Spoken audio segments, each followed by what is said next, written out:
Y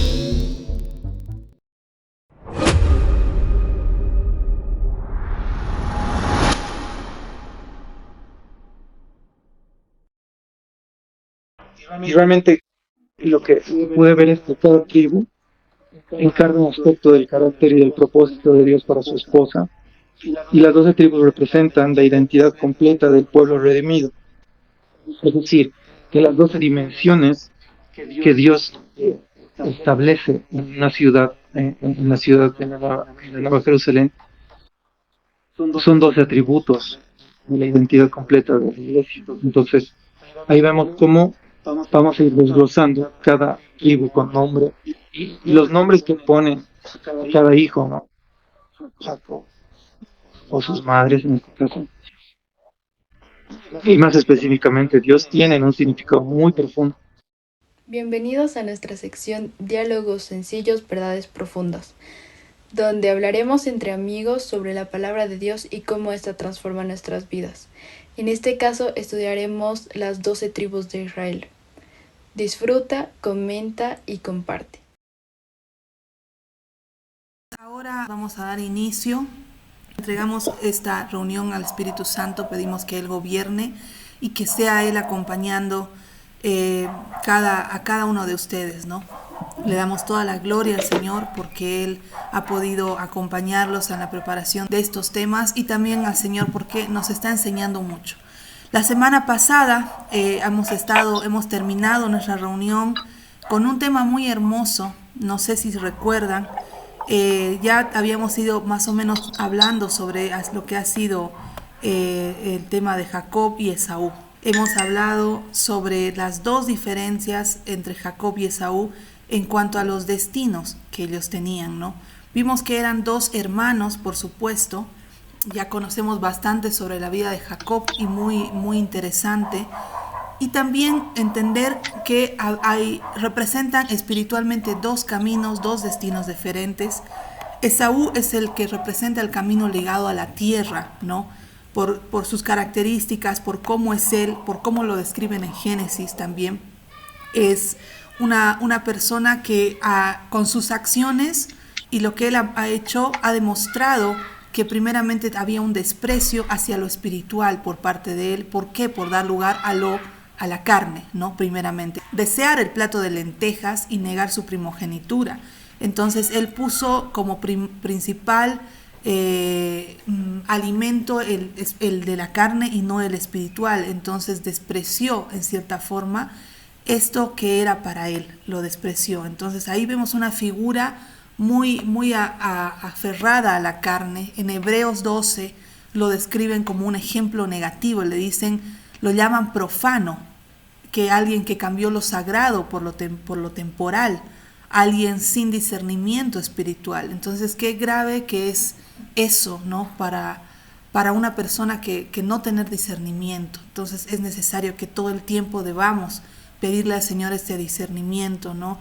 Y bueno, en términos espirituales, Esaú representaba la inclinación humana hacia la satisfacción inmediata de los deseos carnales, ¿no? En este caso, el saciar el hambre que tenía, ¿no? Entonces ahí vemos que tenía un apego a la tierra y una falta de visión a lo eterno. Y como nosotros ahora, como cuando vivimos esto es cuando vivimos solamente apegados a lo material, a lo inmediato, a lo que es rápido, perdemos la visión de lo que es lo eterno, ¿no? Entonces eso simbolizaba a Esaú. Ahora Jacob estaba simbolizando el camino ligado al espíritu, ¿no? Este Jacob en Génesis se describe como una persona que él moraba en tiendas, él vivía en tiendas y él habitaba ahí. Entonces analizando con las chicas, ¿no? Podríamos ver cómo este Jacob también habitaba en morada, ¿no? Porque habitar en tienda, estar en tienda, también bíblicamente significa la morada, ¿no? Hacer a su esencia, habitar es hacer morada para Jehová, ¿no? Entonces, desde lo espiritual, él deseaba lo espiritual, lo eterno. Él pudo tener una visión, a pesar de todo, un poco más elevada que la de Esaú, en cuanto a desear lo eterno, ¿no? Y saber cómo esto terrenal era simple, se pasa rapidísimo, pero lo eterno era lo que iba a permanecer. Y él deseó lo eterno y sin saberlo, bueno, hoy también sabiéndolo, yo creo que Dios le habrá dado sabiduría para esto, que iba a marcar una eternidad de linaje, ¿no? De linaje, porque de sus hijos comenzaron a pasar todo esto que es las 12 tribus de Israel, y además pudo venir la genealogía de Jesucristo mismo. Amén. Y siempre en nosotros está, ¿no?, esta lucha de estas dos naturalezas. Entonces ahí está la elección siempre de ser como Esaú o ser como Jacob. No se trata de ser perfectos, sino de valorar lo más alto, ¿no? Y dejar pasar lo temporal y entrar a lo eterno como cristianos. Dios está buscando muchos Jacobs, mujeres y hombres, que deseen buscar, aunque les cueste lágrimas y lucha y todo lo que hemos visto que ha pasado Jacob para obtenerlo, ¿no? Entonces veíamos este análisis con las chicas y analizábamos, ¿no? Es de una forma muy, muy tremenda. Siguiente que nos toca ahora es la genealogía de Jacob, ¿verdad? Más acerca del origen, de por qué resultan siendo 12 los hijos y todo el contexto acerca de eso. Pero ya entrando un poco en estas profundidades, vemos que en la palabra hay diferentes contextos en los que las tribus son mencionadas, y si bien sí encontramos que son las 12 en número, no se mantienen en todas las veces el listado inicial de las tribus. Entonces, hay algunos nombres que en ciertos contextos se mencionan y hay otros que no. Entonces, varía un poco la lista según en qué porción de la palabra se presenten, según su contexto. Entonces, ahora solamente vamos a presentar el listado general. Vamos a entrar en el detalle de la genealogía inicial sobre la que se reconocen las 12 tribus inicialmente. Pero las otras las vamos a mencionar para que tengamos un pantallazo de qué es lo que sucede con estas variaciones. Entonces, en los contextos bíblicos que vemos estas listas, tenemos la original que les decía, es los 12 hijos de Jacob según el nacimiento y por orden. Son Rubén, Simón, Leví, Judá, Dan, Neftalí, Gad, Aser, Isaacar, Zabulón, José y Benjamín. Esa es la lista de las tribus originalmente, que eso lo hallamos en Génesis 29. Después tenemos una lista que es según la herencia territorial, en la que vemos en el libro de Josué, que aquí se incluye a Efraín y a Manasés, pero no está presente, no está mencionado Leví. Y bueno, más adelante ya vamos entendiendo que es por el tema de que Leví, como tribu sacerdotal, no poseía herencia territorial y demás cuestiones. Entonces ahí es que salta un poco esta variación. Después tenemos según el censo militar, que se ve en el libro de Números, que también están Efraín y Manasés incluidos, y Leví nuevamente omitido. Y luego está en Apocalipsis 7, del 5 al 8, vemos que está incluido Manasés. Efraín no se lo menciona precisamente. Está incluido Leví, pero se omite a Dan. Y esta variación es aún más curiosa porque, bueno, vamos a ver, hemos mencionado, no sé si hemos leído en la anterior clase, pero vemos esta figura de que a Dan como tribu se le otorga una, entre comillas, bendición. Jacob, Israel le da una bendición en la que lo menciona con una figura de serpiente. Entonces es bien curioso ver que en el Apocalipsis así como todo lo que está relacionado a la serpiente termina teniendo su quiebre, ¿no? Su desaparición, ahí ya está la serpiente que se vuelve dragón, o sea, que se la menciona como el dragón y demás, todo en el contexto del Apocalipsis, y ya se ve la caída de todo esto. Lo mismo pasa con esta tribu de Dan. Así como la anterior semana estábamos hablando el ángel de Jehová y lo anotamos para un tema de estudio, para que no se me pase ahorita, te puedo dar otro tutsi y es sobre la serpiente.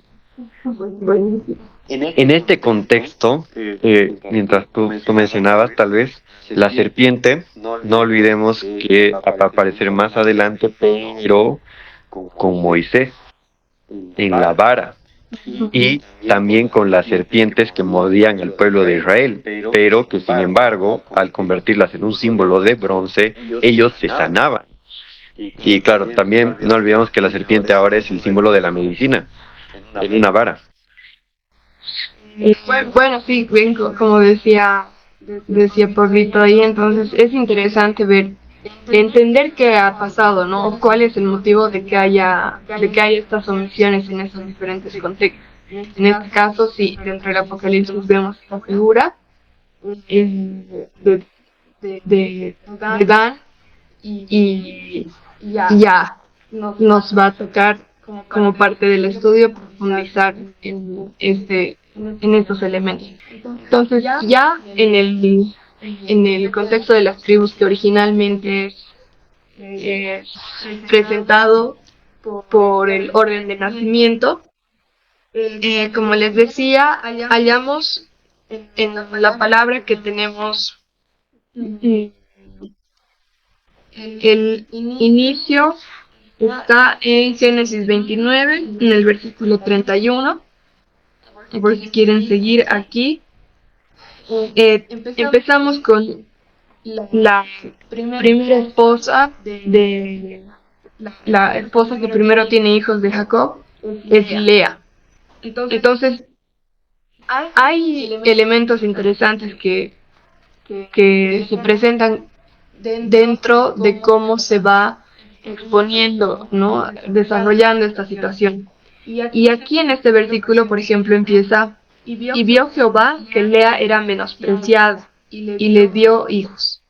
Entonces, frente, digamos, a esta situación de menosprecio, el Señor le da hijos a Lea como una manifestación de valor, ¿no? Que aquí dice la diferencia justamente, ¿no? Lea era menospreciada, tiene hijos, pero Raquel era estéril, ¿no? Entonces hay un valor en la posibilidad de Lea de concebir, y hay también una situación bastante conflictiva en que Raquel, por el otro lado, tenía esterilidad. Entonces aquí empieza con que Lea concibió y dio a luz un hijo y llamó su nombre Rubén, el primogénito de Jacob. Entonces es Rubén, y dice que su nombre viene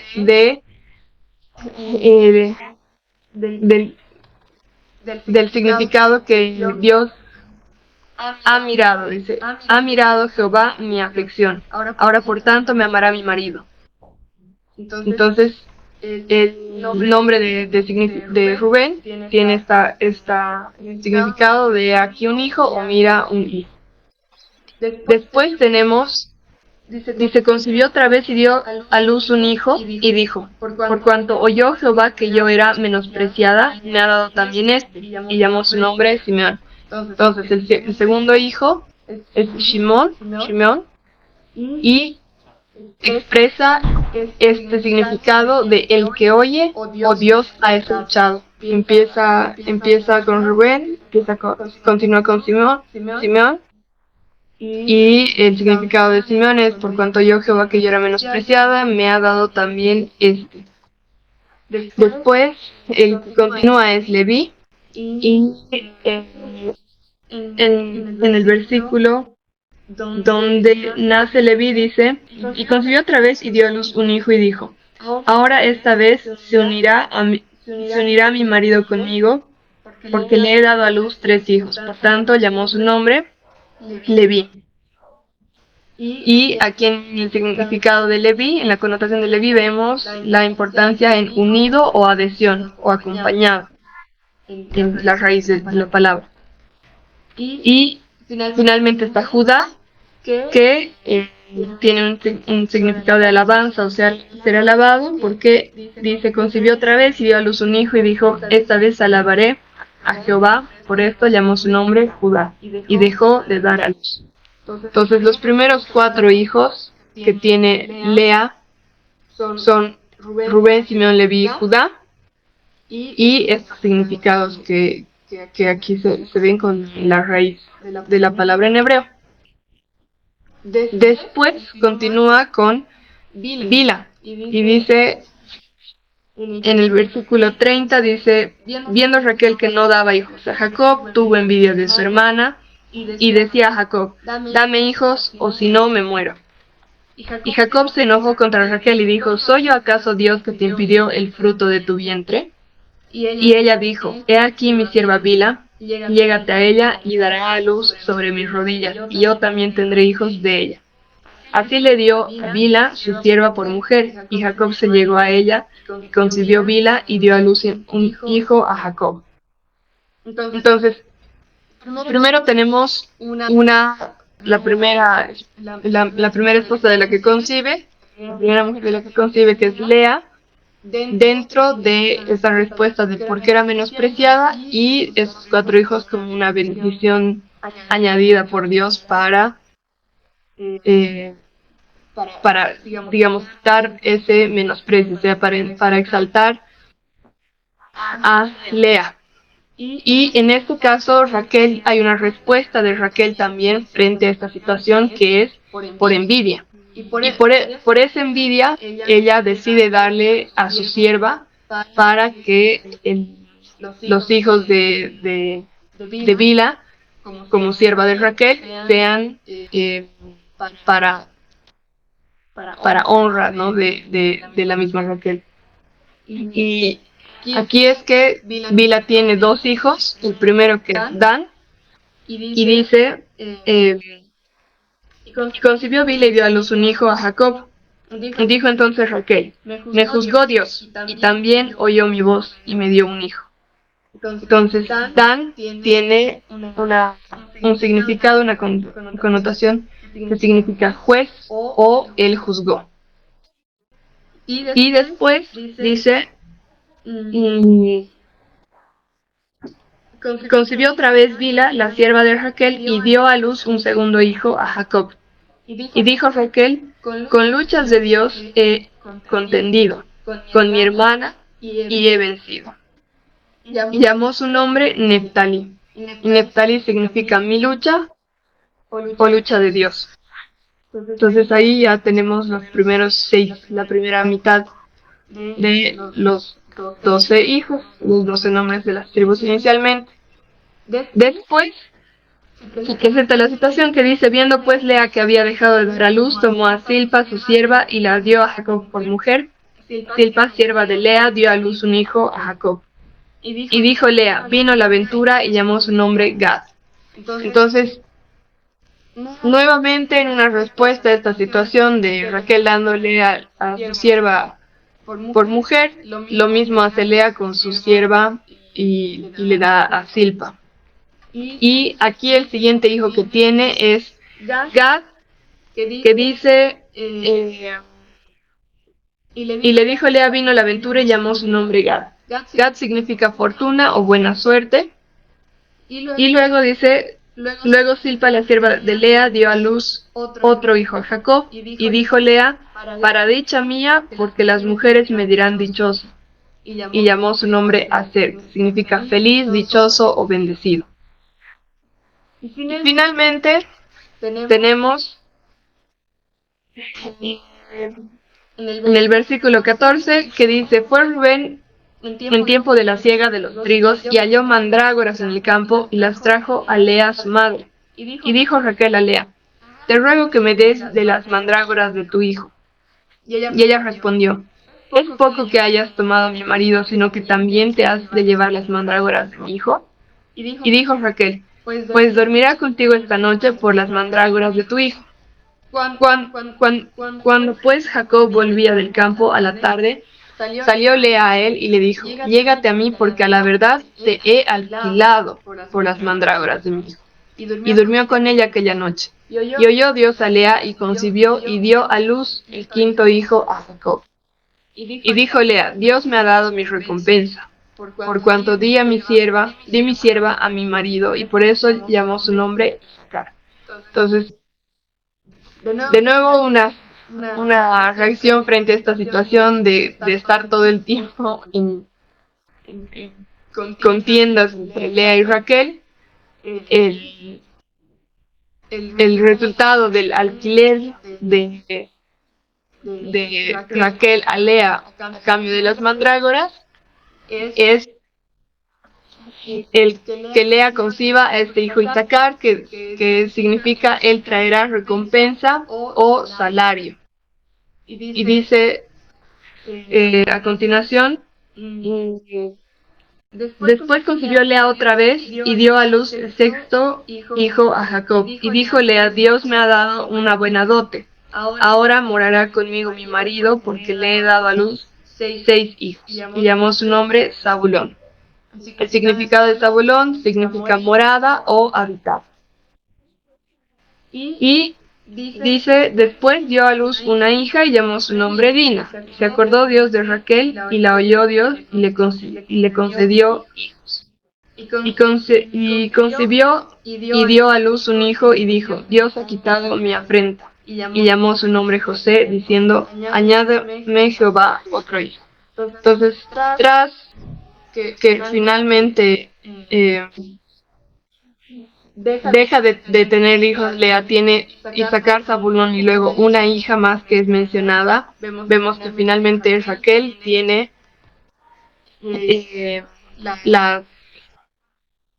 tiene a José primeramente, es el primogénito de Raquel, que en su significado dice añádame Jehová otro hijo, y en el versículo 35 del 17 al 18 vemos que continúa y tiene a Benjamín. En este versículo dice, y aconteció como había trabajo en su parto, que le dijo la partera, no temas, que también tendrás este hijo.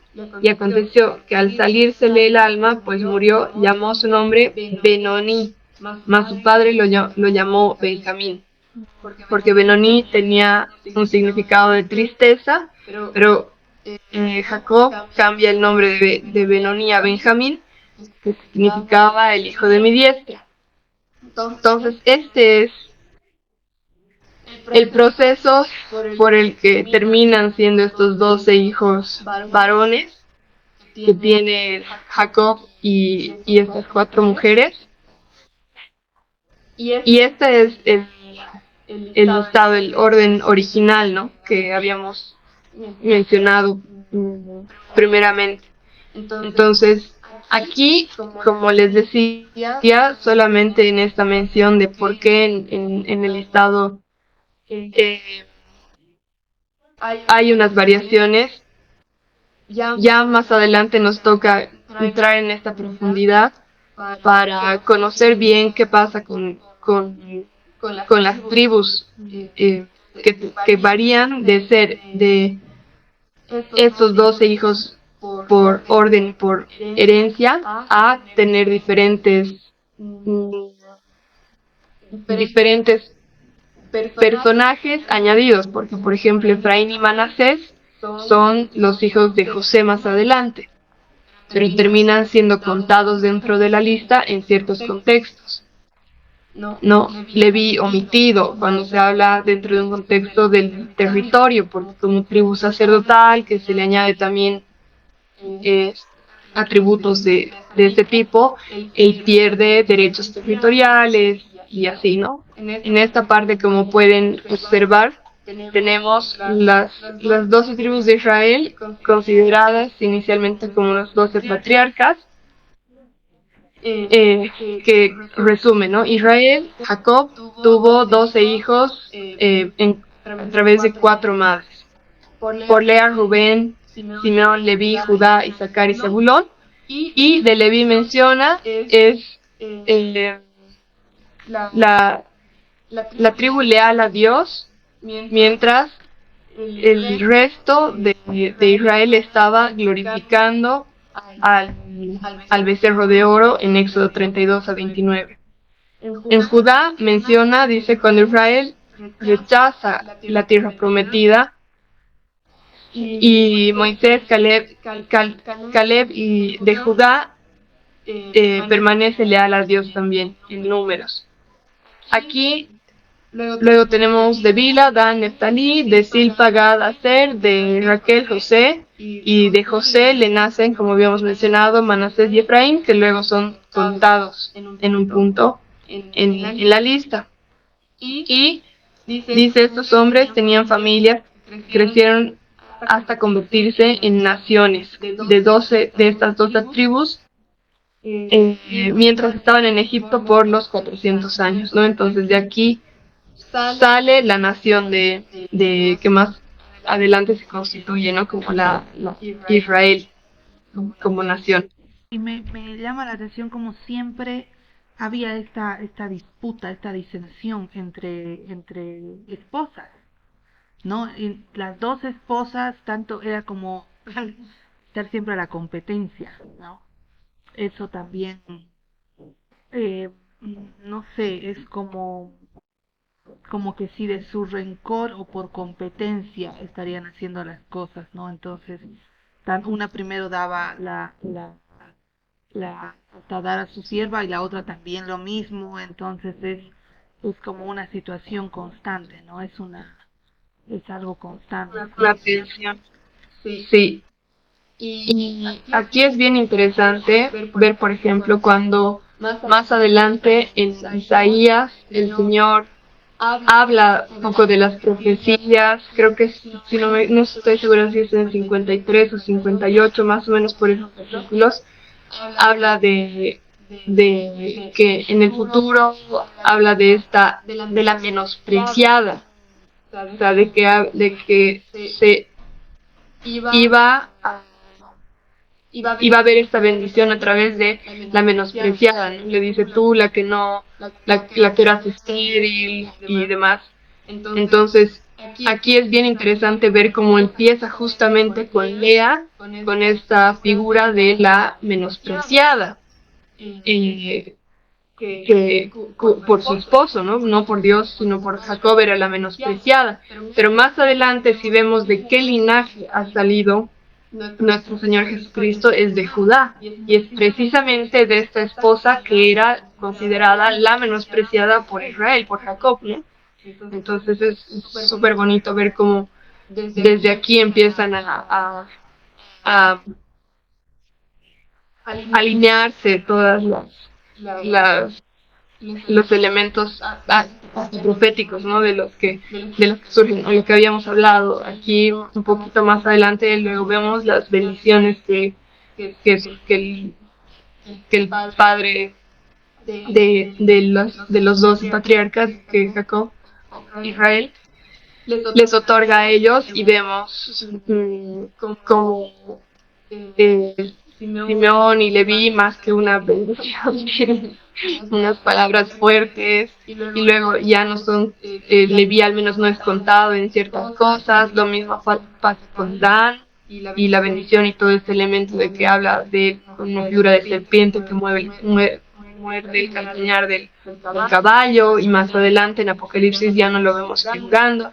Entonces es muy hermoso ver cómo desde principio a fin hay una organización y una respuesta que ya carga rasgos y esencias desde estos lugares donde están siendo presentados los personajes, ¿no? Los patriarcas, las tribus, las naciones. Bueno, en este caso teníamos un árbol genealógico que habíamos hecho con tuts y con cada una de sus piedras para, bueno, identificarlos y dar un pantallazo de lo que cada uno tenía. Entonces, se lo compartí. Es como un adelanto también a lo que también obtenían, ¿no? Sabemos más adelante vamos a poder estudiar esto con más profundidad, pero el efod que tenía un sacerdote contenía 12 piedras y cada una de las piedras era el representante de cada una de las tribus, ¿no? Y cada una tiene su propia piedra y las únicas tribus que no llegan a tener su piedra específica es Efraín y Manasés, pero ellos son contados en territorio, pero en esta ocasión son contados con su padre, ¿no? Con José, que tienen a este ónico. Entonces ya vamos a ir viendo eso. Y bueno, ahí está para que vean también los nombres y se vayan guiando. Mientras leía, ¿no? Yo estudiaba eh, las tribus. En realidad, comentándolo con Mel, le decía que me pareció muy pertinente estudiar a las tribus desde una perspectiva eh, de empezando, ¿no? por Apocalipsis. También sugería bastante este libro para estudiarlo. Entonces, como sabemos que Apocalipsis es la revelación gloriosa de Jesucristo,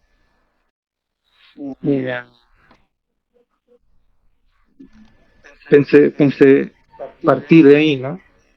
¿Qué ofrece este libro para poder estudiar un poco de las tribus? Entonces, en Apocalipsis 21, en la Nueva Jerusalén, hacen una descripción muy detallada de cómo es, ¿no?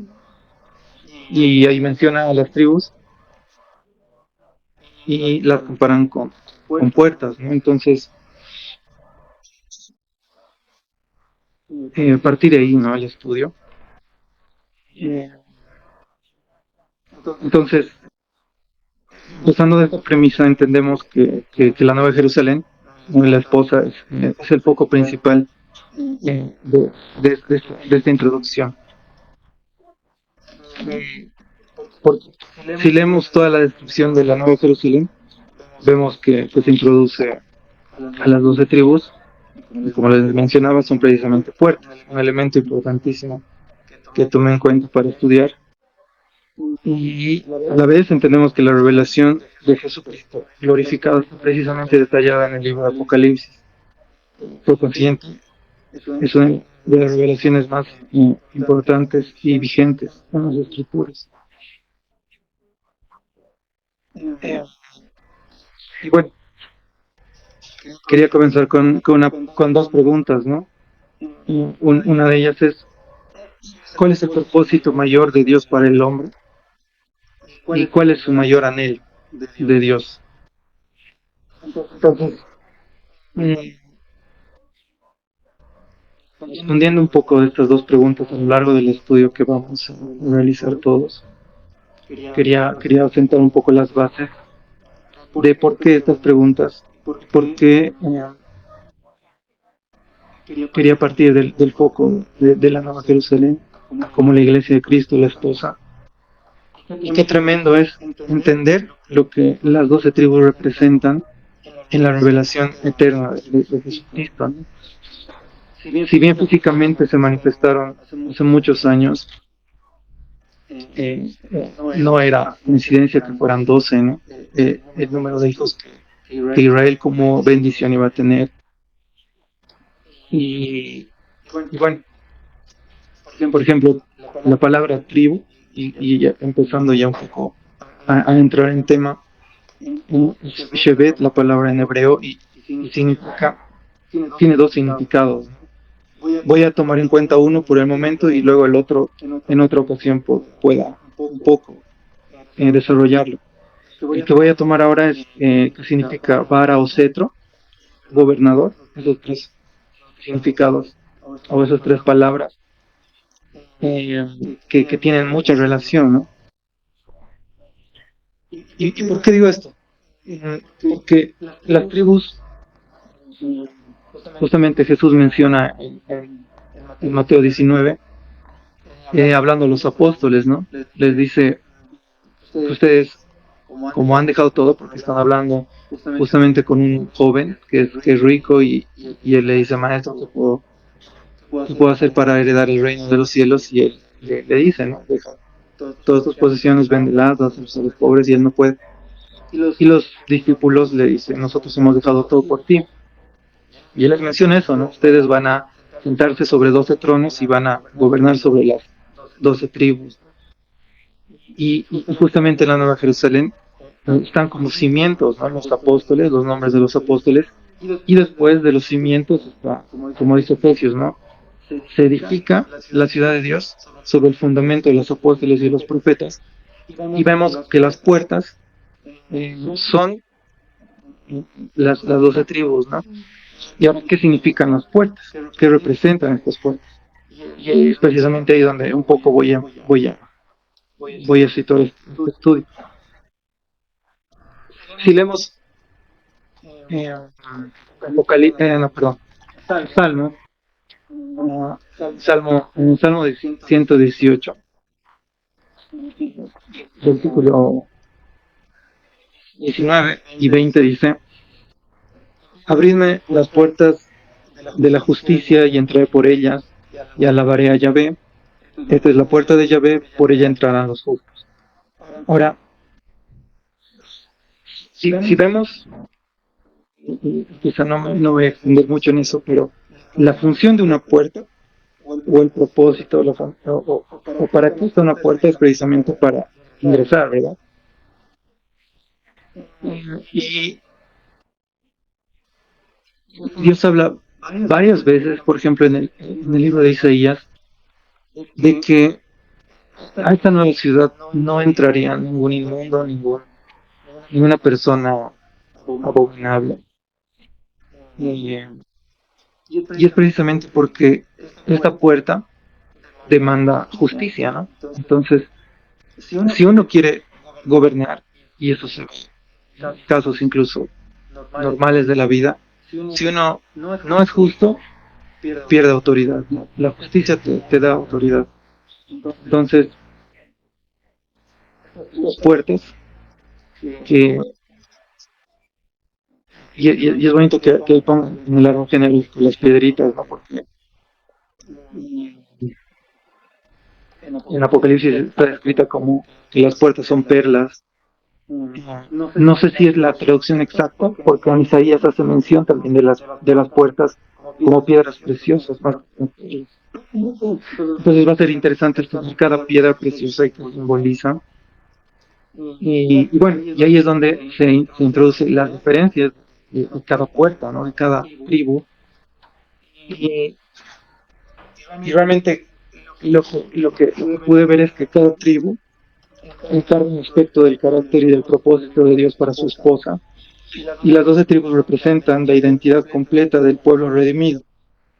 Es decir, que las 12 dimensiones que Dios establece en una ciudad, en la Nueva Jerusalén, son 12 atributos de la identidad completa de Dios. Entonces, ahí vemos cómo vamos a ir desglosando cada tribu con nombre y los nombres que pone cada hijo, ¿no? O sus madres, en este caso. Y más específicamente, Dios tiene un significado muy profundo. Y bueno,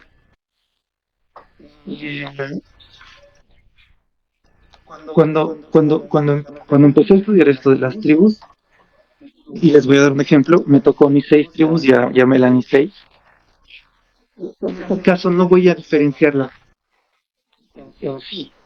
Yo creo que vamos a ir estudiando cada tribu, cada uno, y ahí vamos a ver mejor las diferencias. Y hay diferencias, ¿no? Obviamente. Pero en este caso, yendo un poco a contracorriente, voy a establecer una transversal de lo que constituye cada tribu. Es decir, va a estar, cada tribu va a estar unida por un hilo muy importante de lo que menciono, y eso vamos a ver a continuación, ¿no? Tutsi nos sugirió dos versos, dos pasajes de la Biblia que son la clave también para estudiar a las tribus, que están en Deuteronomio 33 y en Génesis 49. A partir de esto, tomé a 6 tribus que me corresponden y pude ver una cosa en común, ¿no? Que es precisamente lo que les menciono acerca de las puertas, es la justicia, ¿no? ¿Verdad? A ver, voy a empezar con Gad, si me pueden acompañar a Deuteronomio 33. Vamos a ir alternando entre Génesis y Deuteronomio.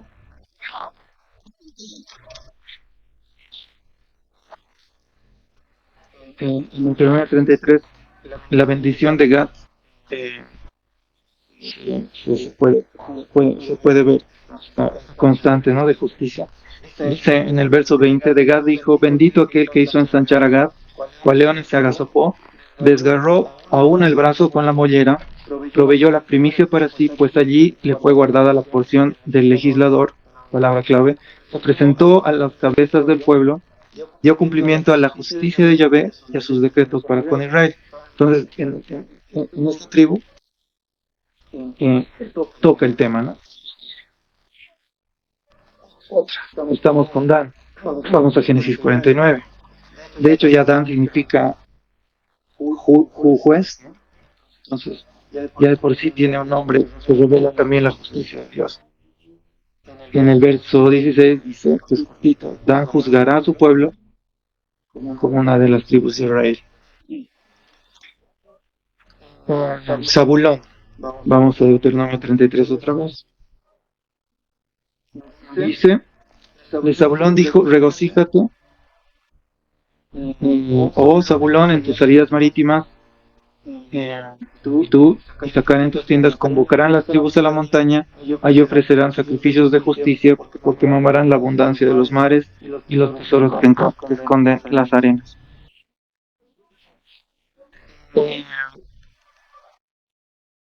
José, por ejemplo, también en Génesis 49, que son las bendiciones más largas, creo que le tocan en cada pasaje. No habla tanto de justicia, pero sí lo voy a relacionar con otro pasaje que hice, que está en el Salmo 1, ¿no? Si se acuerdan, es el Salmo del justo y el pecador. Dice en el versículo 22 de Génesis 49, retoño fructífero es José, retoño fructífero junto a la fuente, cuyos vástagos trepan sobre el muro. Y bueno, en Deuteronomio también habla mucho de cómo José es un plantío, está siempre con un huerto regado, y eso hace clara referencia, ¿no?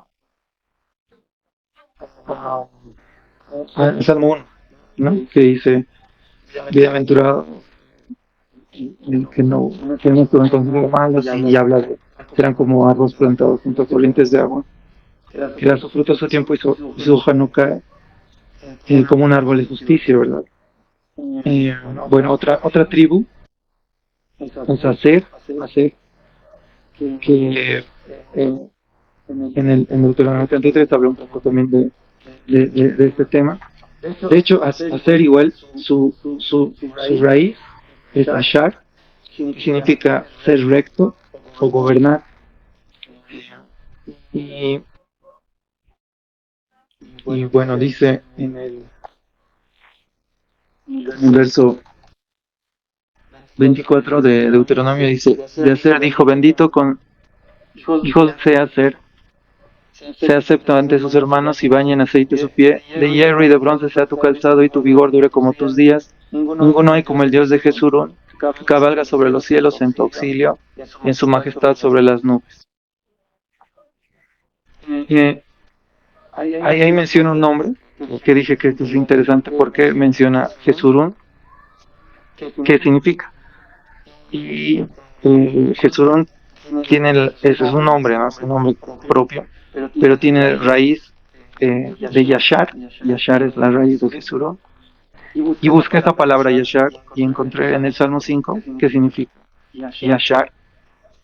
Y dice en el Salmo 5:8, Yashar significa guiar o alinear en un camino. Dice, guíame, oh Yahvé, en tu justicia a causa de los que se oponen contra mí, haz llano tu camino delante de mí. Y bueno, y ya termino con Benjamín, que en Deuteronomio 33 habla de que es el amado de Jehová, habitará confiado cerca de él, lo cubrirá siempre. Ahí no mencionan nada de justicia, pero sí es muy interesante como el justo es alguien que está ¿no? bajo la sombra del Omnipotente, está siempre cubierto y habita confiado en el Señor, siempre justo es cubierto por Dios, ¿no? Siempre está protegido. Bueno, entonces, como les digo, no hice aquí las diferencias, pero quería plantear eso, ¿no? Si vamos a hacer un estudio, que en este caso concierne mucho la vida espiritual de la iglesia, que es la Nueva Jerusalén, ¿verdad? Es necesario entender que estamos entrando en un tiempo de justicia, ¿no? ¿Qué pasa con Bolivia? Va a entrar un tiempo de gobierno, pero para entrar un tiempo de gobierno, como Casa de José, tenemos que entender que la justicia va a ser el elemento principal para tener la autoridad que Dios quiere dar a la iglesia, poder manejar desde ahora, con los tiempos que estamos viviendo, a una iglesia que va a hacer que Bolivia surja, una iglesia que va a gobernar, que va a estar guiando, ¿no?, las decisiones de los gobernantes que los pongan. Para eso, entender un poco el propósito de las tribus, de la justicia de Dios que ha puesto en la tierra en ese tiempo y ahora está delegando a su iglesia, va a ser necesario entender en ese aspecto, ¿no? O sea, hay varias cosas que he podido ver de las tribus. Quería rescatar lo más importante que es ahora esto, ¿no? No sé si me salí del tema un poco, pero quería plantear ese aspecto.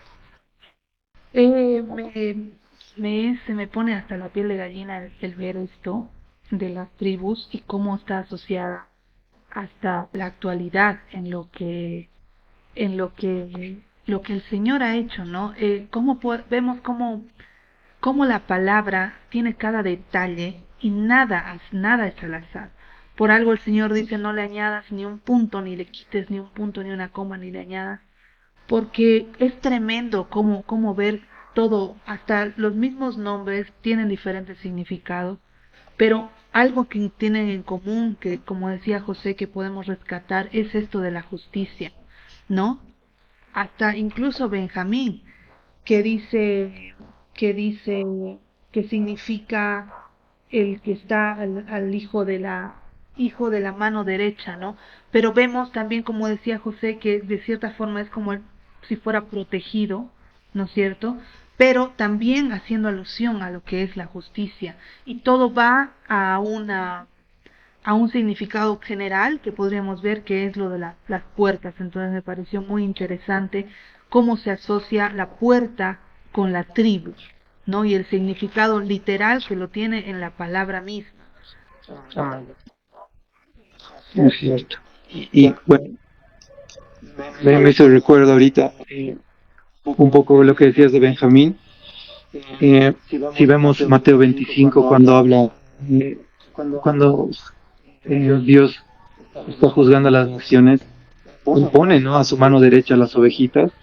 ¿Qué son las ovejitas? En este caso son gente justa, ¿no?, que hace, porque les dice, ¿no?, entren justos a mí, bienvenidos a mi reino, porque alimentaron al hambriento, visitaron a los enfermos, a los de las cárceles. Es interesante que los ponga a su derecha a los justos y a su izquierda a los pecadores, ¿no? Eso. Dale, Mel. Bueno, hermanos, aquí dando continuidad, dijo mi hermano José, yo voy a dar las características principales y concisas de cada tribu que me ha tocado. Voy a empezar por bueno, sabemos que cada tribu tenía sus diferencias, ¿no? Entre orígenes,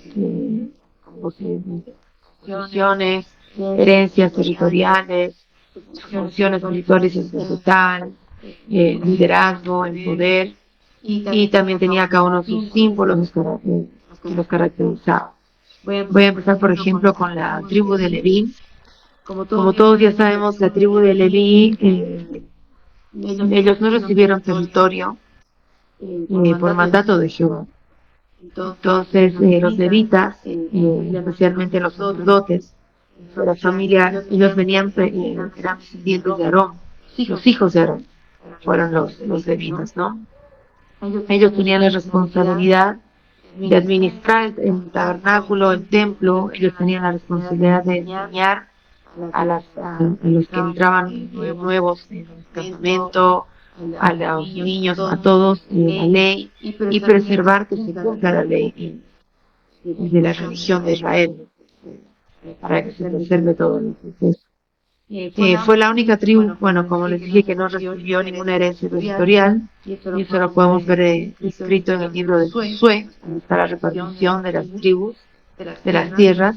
Ahí vemos que por mandato de Jehová, Josué le dice a la tribu de Leví que no va a recibir una tierra específica, pero sí tenía ciudades, ¿no? Dentro de cada tribu. Ellos debían, por ejemplo, su sustento era el diezmo, las primicias que le daban las demás tribus a los levitas, como un tema también de honra, porque ellos eran sacerdotes, ellos eran los encargados de cuidar el templo y el tabernáculo y de trasladar el arca, ¿no? El arca, ustedes saben, en cada batalla que iba a Israel, los levitas siempre iban adelante, llevando el arca a la presencia de Dios.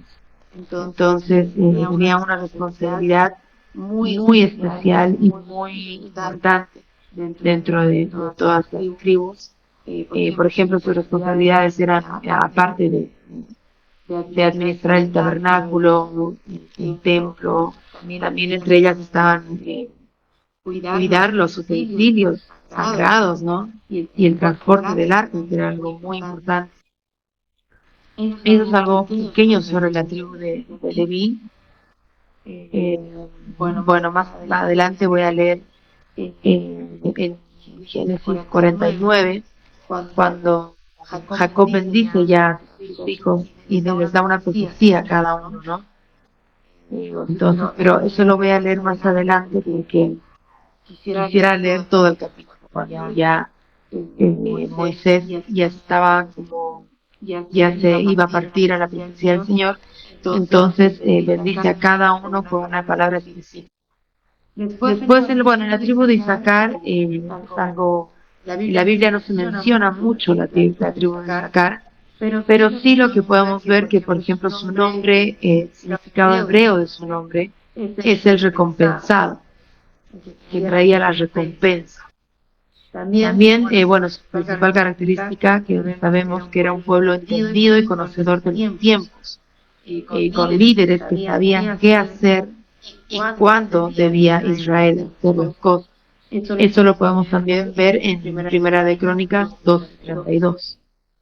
La tribu de Rubén, esa tribu se diferencia por ser descendientes del primogénito, ¿no? Rubén fue el primogénito de Jacob, pero por haber perdido sus derechos, lo que le llevó a perder protagonismo también en comparación con otras tribus. Eso ahora lo vamos a ver más adelante. En Josué 22 vemos cómo Josué llama a los rubenitas, gaditas y la media tribu de Manasés, y les dijo que por haber cumplido y obedecido el mandato de Moisés, les da la tierra que les había prometido. Por ejemplo, los rubenitas, la tribu de Rubén, eran ganaderos. Entonces ellos habían solicitado que se les dé una tierra al otro lado del Jordán, o sea, no con las otras tribus, sino al otro lado del Jordán. Entonces, la tribu de Rubén, su territorio era ese, al otro lado del Jordán, porque les beneficiaba con su ganado, ¿no? Ahora, como les decía, ellos sí perdieron, su tribu no produjo líderes prominentes en lo espiritual, ya hablando, no tuvo la importancia en el liderazgo que le correspondía, por ejemplo, al hijo de Rubén, por haber justamente perdido la primogenitura. Rubén pierde la primogenitura por haberse acostado con la mujer de su padre, que era Bila, ¿no? Entonces, a causa de eso, Moisés también lo maldice, ¿no? Entonces, él pierde mucha influencia política, especialmente espiritual, y bueno, todo eso a raíz de ese pecado, ¿no? Vemos como todo su pecado de él afecta a toda su descendencia, y por ende a toda su tribu, ¿no? Que políticamente, como les digo, no eran muy influyentes. Después, la tribu de Simeón, bueno, el origen de su nombre, de la tribu de Simeón, significa el que escucha, o Dios ha escuchado también. Es el significado del nombre de Simeón, que proviene de la palabra hebrea Shema. En Éxodo, la tribu de Simeón se le asignó un territorio dentro del área de la tribu de Judá. O sea, no tenía un territorio para sí mismo, sino que dentro del territorio de la tribu de Judá, ahí Simeón tenía su lugar. Ahora, algo muy lindo que justamente tocaba, hermano, el tema de las puertas. El símbolo que tenía esta tribu de Simeón era la espada y la puerta, ¿no? Y bueno, ¿por qué la espada, no? La espada simboliza, o sea, el simbolismo de la espada, por todo lo que había pasado en la masacre que hubo en Siquem.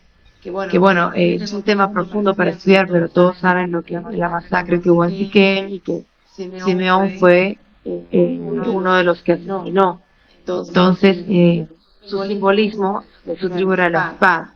Y puerta, ¿por qué? Porque, o sea, la puerta está donde él estaba territoriado, esta tribu, estaba justamente ubicada en la puerta entre el camino de Siquem y Jerusalén.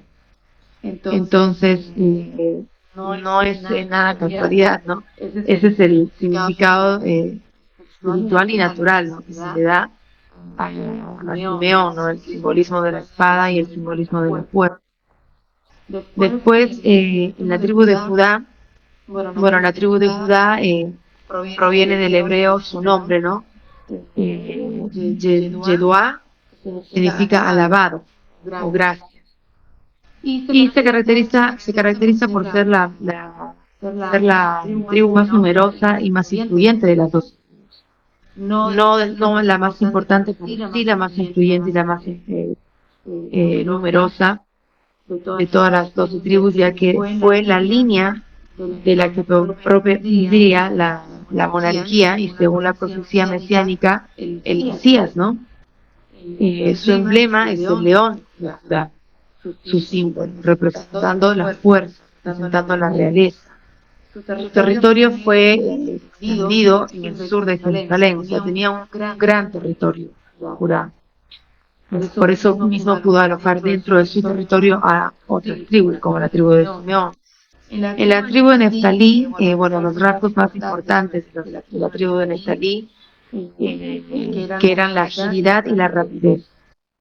Neftalí significa mi lucha, y su símbolo era la gacela, justamente por eso, ¿no? Por la rapidez y la agilidad, porque también era algo que ellos usaban para ir a la guerra. Entonces, en Apocalipsis también se menciona que 12.000 de la tribu de Neftalí fueron sellados. Y ahora sí quiero leer todo el capítulo de Génesis 49, cuando Jacob llama a sus hijos y los bendice y les profetiza a cada uno. Para complementar también lo que dijo José sobre las tribus, aquí está todas las profecías que su padre da sobre cada uno de ellos. Entonces, dice, llamó Jacob a sus hijos y los dijo, júntense y les declararé todo lo que ha de acontecer en los días venideros, o sea, para ellos. Dice, juntaos y oíd, hijos de Jacob, y escuchad a vuestro padre Israel. Y empieza con el primogénito, Rubén, tú eres mi primogénito, mi fortaleza y el principio de mi vigor, principal en dignidad, principal en poder, impetuoso como las aguas. No serás el principal, por cuando subiste al lecho de tu padre, entonces envileciste subiendo a mi estrado. Ahí vemos la característica de edad, bueno. Simeón y Leví son hermanos, armas de iniquidad sus armas. Ahí nombran qué armas tenía cada uno. En su consejo no entre mi alma, ni mi espíritu se junte en su compañía, porque en su furor mataron hombres, y en su temeridad descarretaron toros. Maldito su furor, que fue fiero, y su ira, que fue dura. Yo los apartaré de Jacob, los esparciré en Israel.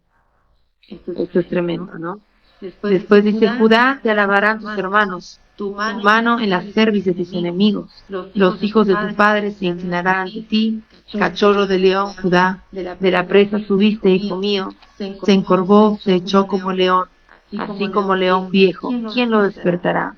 No será quitado el cetro de Judá, ni el legislador de entre sus pies, hasta que venga Silo, y a él se consagrarán los pueblos, atando a la vid su pollino, y a la cepa el hijo de su ave. Lavó en él vino su vestido, y en la sangre de uvas su manto, sus ojos rojos del vino, y sus dientes blancos de la leche. Ahí vemos la tremenda profecía que le da a Judá. Ahí ya también entra la profecía mesiánica, porque también sabemos que de ahí viene Jesús, ¿no? De la tribu de Judá. Zabulón en puertos de mar habitará. Será para puerto de naves, y su límite hasta Sidón. Y sacar hacia el fuerte, que se recuesta entre los apriscos, y vio que en el descenso era bueno, y que la tierra era deleitosa, y bajó su hombro para llevar, y sirvió en tributo. Dan juzgará a su pueblo, como una de las tribus de Israel. Será Dan serpiente junto al camino, víbora junto a la senda, que muerde los talones del caballo y hace caer hacia atrás al jinete. Tu salvación esperé, oh Jehová, Gad, ejército, lo acometerá, mas a él acometerá al fin. El pan de hacer será sustancioso, y él dará deleites al rey. Neftalí, sierva suelta, que pronunciará dichos hermosos. Rama fructífera junto a una fuente cuyos vástagos se extienden sobre el muro. Le causaron amargura, lo asetearon, y le aborrecieron los arqueros, mas su arco se mantuvo poderoso, y los brazos de sus manos se fortalecieron por las manos del fuerte Jacob, por el nombre del pastor, la roca de Israel. Por el Dios de tu Padre, el cual te ayudará, por el Dios omnipotente, el cual te bendecirá, con bendiciones de los cielos de arriba, con bendiciones del abismo que está abajo, con bendiciones de los pechos y del vientre. Las bendiciones de tu Padre fueron mayores que las bendiciones de mis progenitores, hasta el término de los collados eternos.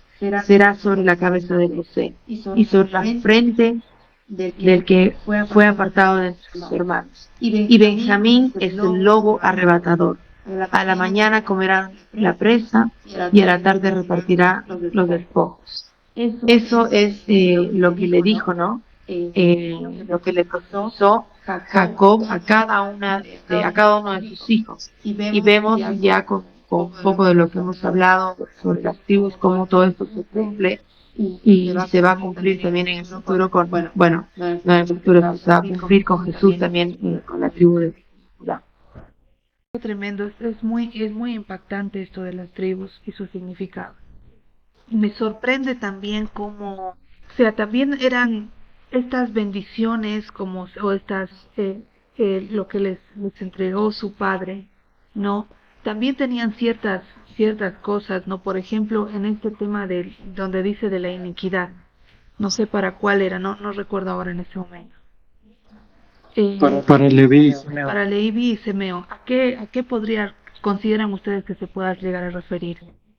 Ahí dice Simeón y Leví, son hermanos, armas de iniquidad, sus armas. Creo que, no estoy seguro, pero Jacob los tilda así por sus acciones impulsivas. No creo que tienen algo que ver con haber tomado venganza por un evento no me acuerdo si algo con la hija de Jacob, no me acuerdo bien, pero son los que toman armas y van y buscan venganza, algo así, pero lo voy a buscar bien. Son instrumentos de injusticia. Precisamente estaba viendo cómo redimes el nombre, una bendición, en realidad una maldición así, porque no parece tan bendición, ¿no? Lo que les habla a ellos. Y bueno, Leví y Simeón son nombres interesantes y sus funciones. Por ejemplo, Leví, al ser una tribu sacerdotal, y en sus bendiciones dice que ellos hacen que el pueblo guarde el dicho, vigilan su pacto, enseñan sus decretos y la ley a Israel, como que redime ese instrumento de justicia, porque ellos son los que van a guiar a Israel a la justicia como sacerdote. Y Simeón, que es el Shema, que es algo muy importante en la tradición judía, es escuchar y obedecer. Y la justicia es el fruto de la obediencia. Ahora el Shema en los judíos es amar a Dios, ese es el principal mandamiento. Y en Marcos 12, 28, 31, Jesús da ese mandamiento supremo, el Shema máximo. Dice, responde Jesús, el primero es, dice, a la pregunta de un maestro, ¿cuál es el de un escriba, cuál es el primer mandamiento de todos? El primero es, y ahí usa la palabra, oye, Israel, el Señor nuestro Dios, un solo Señor es, y amarás al Señor tu Dios con todo tu corazón, con toda tu alma, con todas tus fuerzas, y luego dice, amarás a tu prójimo como a ti mismo. Ese es el mayor mandamiento que uno tiene, el Shema máximo, ¿no? Y en 1 Juan 3 dice, y en esto es reconocido los hijos de Dios y los hijos del diablo, todo aquel que no practica la justicia no es de Dios, tampoco aquel que no ama a su hermano. Entonces vemos la relación de amor a Dios, amor a prójimo, como un justo, como que no practica la justicia quien no ama a su prójimo. Entonces estos dos nombres son redimidos también por este tema de que vuelva al tema de... Pero me parece terrible, ¿no? Lo que habla su padre de estos dos como instrumentos de justicia y de iniquidad, pero después su propósito de estas dos tribus, su legado es muy tremendo también, ¿no? Sí, y también me llama mucho la atención, que es tremendo, cómo estamos enfocándonos ya ciertos aspectos que van más allá de lo natural, más allá de un territorio asignado, va hacia algo ya espiritual también, como ha ido sucediendo a lo largo de... Ha sido muy lindo la enseñanza, me deja sorprendida cómo el Señor sigue hablando. Sin más, bendiciones, nos estamos viendo.